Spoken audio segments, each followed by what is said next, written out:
आप सभी का स्वागत है मेरे YouTube चैनल पर। और आज हम करेंगे कुछ MCQs related to preamble. So the preamble of the Indian constitution was adopted on, कि भारत के संविधान को हमें जो प्रियम्बल है उसको हमने कब अडोप्ट किया।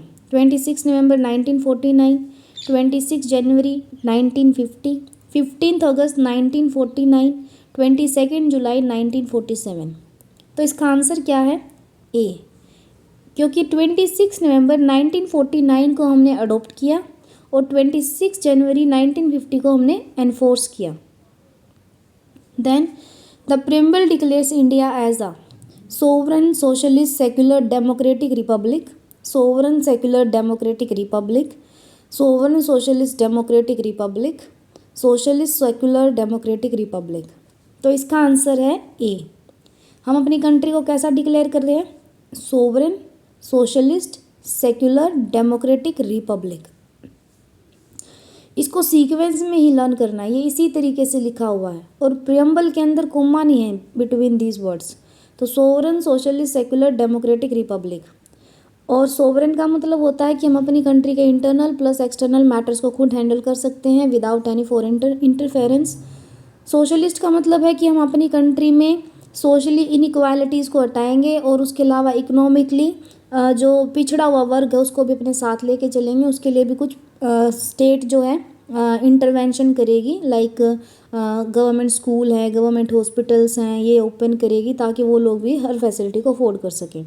सेक्युलर का मतलब है कि हमारी कंट्री में कोई भी एक ऑफिशियल रिलीजन नहीं होगा स्टेट का, हर एक रिलीजन को इक्वल ट्रीटमेंट दिया जाएगा। डेमोक्रेटिक का मतलब है कि हमारी गवर्नमेंट जो है वो इलेक्टेड बाय द पीपल होगी, मतलब लोगों के द्वारा हम अपनी गवर्नमेंट को चूज़ करेंगे, बनाएंगे। रिपब्लिक का मतलब है कि हमारी कंट्री में हेड ऑफ द स्टेट जो होगा वो इलेक्टेड होगा, ना कि हेरिडिटरी होगा, और प्रेसिडेंट हमारे देश का हेड ऑफ द स्टेट होता है। Next, which amendment added the word socialist secular to the preamble. तो इसका आंसर क्या होगा? 24th amendment, 42nd amendment, 44th amendment या 73rd अमेंडमेंट। इसका आंसर है 42nd amendment act. 42nd amendment act के द्वारा 3 वर्ड ऐड किए गए थे, सोशलिस्ट, सेक्युलर और integrity. The idea of preamble was borrowed from the constitution of, हमने जो प्रियम्बल बनाने का आइडिया है वो किस संविधान से, किस देश के संविधान से लिया है? USA, UK, Australia, Canada. हमने लिया है USA से। ऑस्ट्रेलिया से हमने लैंग्वेज को फॉलो किया है। Then which of the following is not mention in the preamble, इनमें से कौन सी चीज़ हमारे प्रियम्बल में नहीं मैंशन है? Justice, liberty, equality, federalism. देखिए जस्टिस भी मैंशन है। जस्टिस बात करता है कि हमें लोगों को न्याय प्रोवाइड करना on the basis of social, economic and political. Liberty के बारे में बताया गया है, इक्वालिटी के बारे में भी है, और जो 4th वन है वो फर्टर्निटी है, ना कि federalism. So not mention in our preamble is federalism. Federalism का मतलब क्या होता है कि power is divided between centre and the state. What does liberty in the preamble not include, कि जो लिबर्टी चीज़ है प्रियम्बल के अंदर वो किस चीज़ को नहीं इंक्लूड करती है? सो लिबर्टी ऑफ थॉट्स हमारे संविधान में है, लिबर्टी ऑफ बिलीफ ये भी है, लिबर्टी ऑफ फेथ ये भी लिखा हुआ है, liberty of speech with restrictions ये नहीं है। हम रिस्ट्रिक्शंस की बात नहीं की गई है प्रियम्बल के अंदर। So the 4th one, D, liberty of speech with restrictions.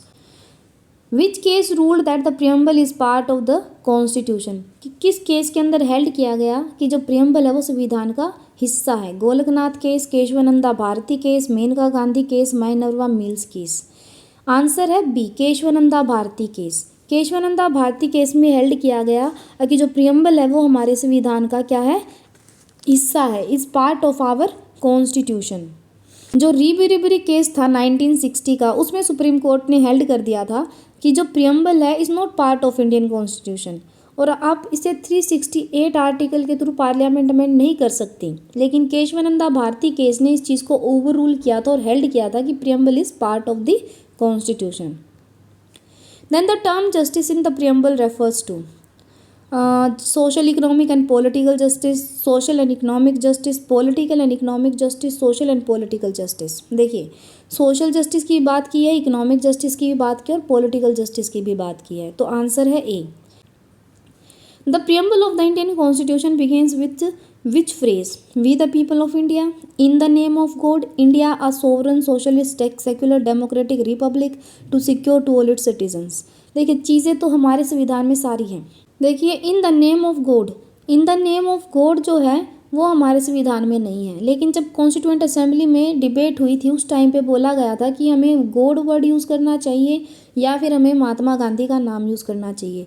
तो उस चीज़ को तो हमने मना कर दिया था कॉन्स्टिट्यूएंट असेंबली में, तो ये तो बिल्कुल नहीं है, तो बी तो है नहीं।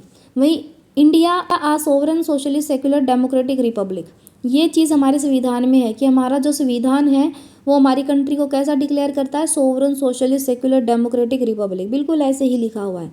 To secure to all its citizens, ये चीज़ भी फर्स्ट पैराग्राफ के बिल्कुल लास्ट की जो लाइन है वो यही है, to secure to all its citizens justice liberty equality fraternity.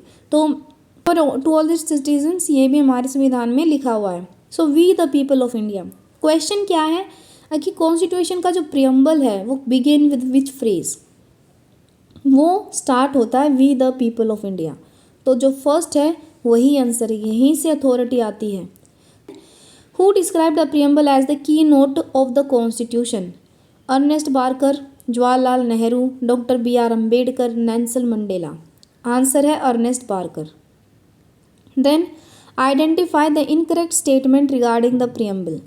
The constitution came into effect on the November 26, 1949। यही है, क्यों 26 नवंबर 1949 को तो हमने अडोप्ट किया था, एनफोर्स तो 26 जनवरी 1950 में किया गया। लेकिन नेक्स्ट भी पढ़ते हैं, the term secular was introduced by 42nd amendment act, बिल्कुल ठीक है। The 42nd amendment occurred in 1976, बिल्कुल राइट, इमरजेंसी का टाइम था, इंदिरा गांधी हमारे देश की प्रधानमंत्री थी। And the concept of social economic and political justice are inspired by the Russian revolution, ये भी करेक्ट है, तो आंसर फर्स्ट ही होगा। Then the preamble objective of securing social, economic and political justice is influenced by which historical event? American Revolution, French Revolution, Russian Revolution, Industrial Revolution। तो ये चीज़ हमने adopt की है रशियन रिवॉल्यूशन से। तो आज की वीडियो को यहीं पर एंड करते हैं, अब मिलेंगे नेक्स्ट वीडियो में एक नए टॉपिक के साथ।